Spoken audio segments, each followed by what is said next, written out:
What were rehearsals like playing for Zappa for a tour? Because I imagine with a 12-piece band, it's chaotic.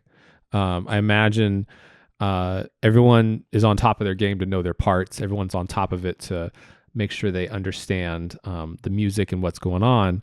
But as far as the actual live show and putting it together, and it also, as far as I understand, it changed pretty significantly show to show. Like there would be several songs swapped out consistently. I think our I can't remember the exact number, but our working repertoire of songs that we could potentially play at a show was up around 100, Yeah. over 100 songs.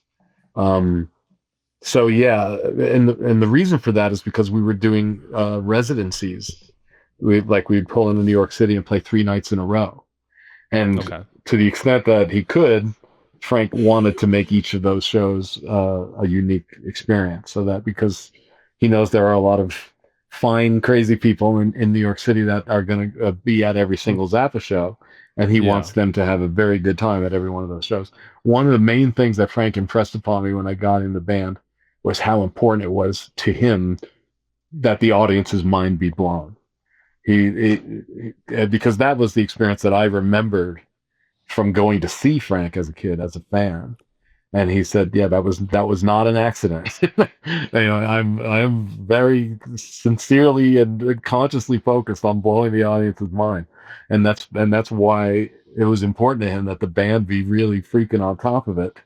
Hmm. And that is why for a 4 month tour, we rehearsed for 4 months, and we rehearsed for 5 days a week, 8 hours a day for 4 months, Oh my goodness. and Scott Tunis was actually in charge of leading the rehearsals in the early part of each day, because Frank would generally be busy with some other business.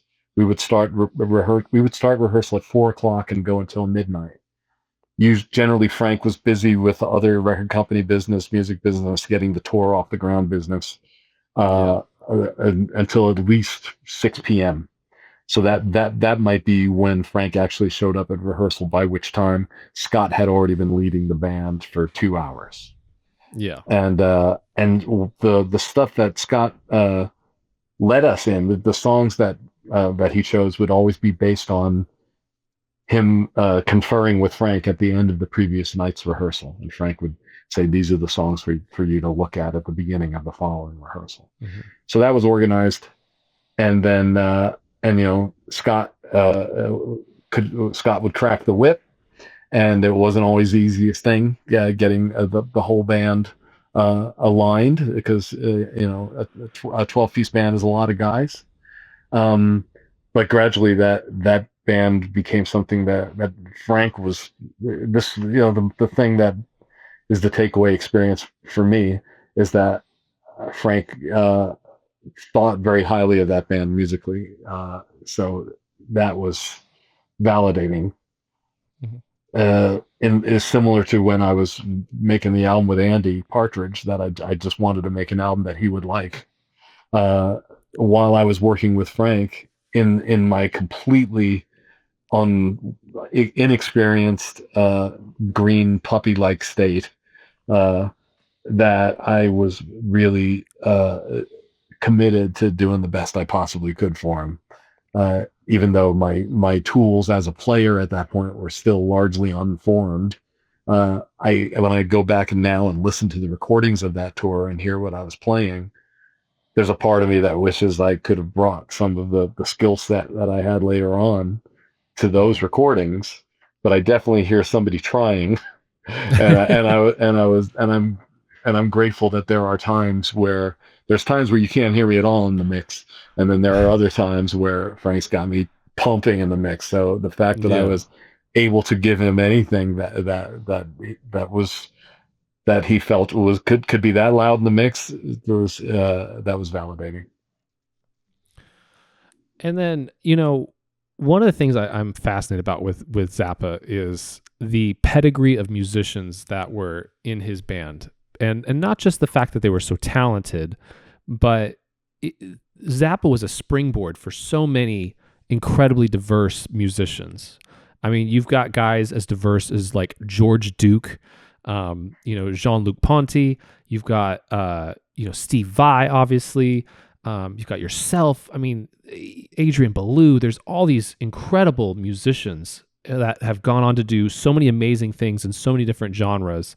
What do you think makes playing with Zappa such a springboard? Because I mean, there's other people who have great artists and talent, and they have people that run through. But other than I think like Miles Davis, really, I don't think of anybody in the 20th century who has as much of a springboard for talent the way that Zappa did. What do you think about it that kind of allows musicians to go from Zappa and then create these amazing works on their own? Well, I think it starts with you need a reasonably advanced technical ability in order to cut Frank's tunes. So if you're starting with that, that means that at least you've got tools to work with. And then from that point, it's about what do you have as sort of like your viewpoint as a creator that might be of some use to the world. And I think that if you have that technical skill set, that might help you in being able to create that conceptual world, if that makes sense. Mm-hmm. And also Frank had a penchant for strong personalities types, guys that are just magnetic in some way, engaging in some way. Like you think of Adrian's stage presence or how amazing George Duke is on stage.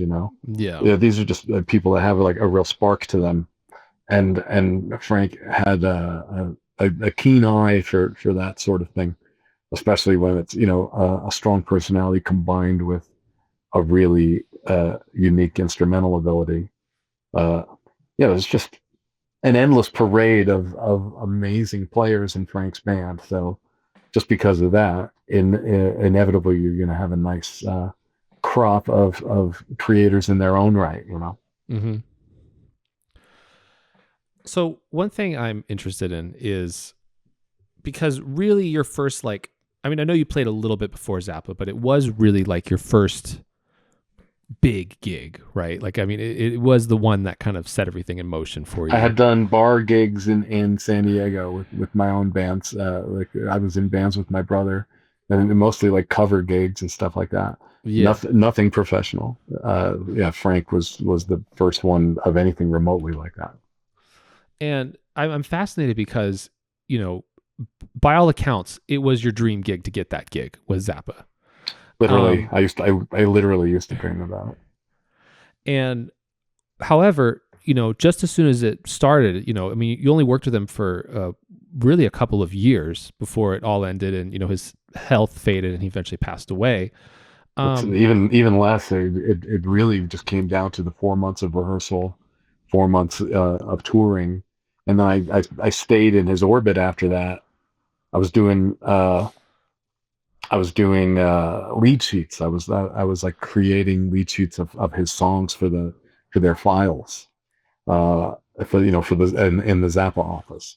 So I would do that, and then I got in Dweezil's band. So I always managed to stay around, but in terms of actually being directly in Frank's employ as a band member, it's just 8 months. It really went by in a flash.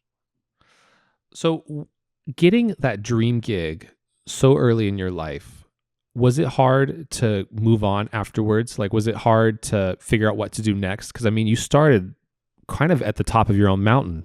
Mm-hmm. Was it hard to figure out what steps next to take in your career? Yeah, it was like the way it's disorienting to be at the top of a mountain and suddenly start to feel a little, dizzy. That I really didn't have a clear idea of what next to do. And I had a really inaccurate and naive view of what I could expect career-wise as a result of the Zappa gig. I think I thought that it would be a relatively quick work for other gigs to start coming, and they didn't. So I What do Uh, you attribute that to? What do you attribute that to? my inexperience, my immaturity.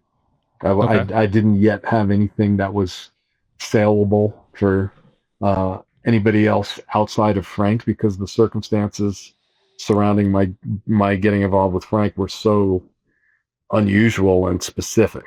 The only reason I Mhm. got the gig with Frank was because I grew up a huge Zappa fan, listened to his music all the time, and had an ability to, I had a good enough recall and a good enough ear to be able to play that stuff well enough for Frank to go, hey, I can make use of this. Mhm. But it was a very specialized skill in a very specialized circumstance. Um, and in terms of just the sort of the thing about the hang, just to be somebody that can move with ease through the social situation that is uh, any touring uh, group. I was pretty uh, unprepared for the world at large. So I didn't understand how to comfortably slide into a vibe. Probably because I had a heightened sense of what I could offer a gig, because I had just gone through the Zappa thing, and that probably made me think at my very young age, with very little world experience, that I was ready for anything. And Yeah. the reality was that I wasn't. What advice would you give to yourself? What advice now would you give yourself back then? um, Funny, whenever Frank was asked what career advice do you give to aspiring musicians, he would say, get a real estate license. And there's some true wisdom behind that. And I think what I might have suggested to that kid was uh, figure out some alternative means of income so that you can pursue music joyfully, yeah, and without any desperation.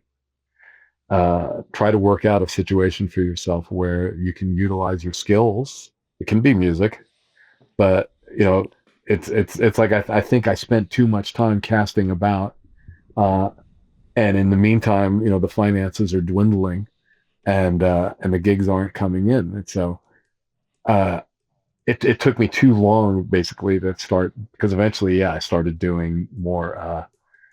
Trying to piece it together. I think I might have gone back to doing some cover band stuff. I even like got proper desk job at one point, and Oh, really? I worked in a music store for 2 months. Those are the two instances in my life of having attempted to do an actual honorable job as opposed to a gigging musician. How And long did you last at the desk job? 2 months. That's the same amount of time I lasted in the music store. And the only good day I had at the music store was the last day after I'd quit. But I was just playing out the day, and I had no tension and no pressure on me, self imposed or otherwise, and I was just selling all these keyboards, and the guy running the place was like, "Why? Please stay." And I'm like, "You don't understand. If I stay, this would never happen again. This is the only." Okay. So, there's so many places I do want to go, and it's hard because there's so many questions I want to ask someone like yourself. Um, I I do want to talk about one last person, and then we'll wrap up.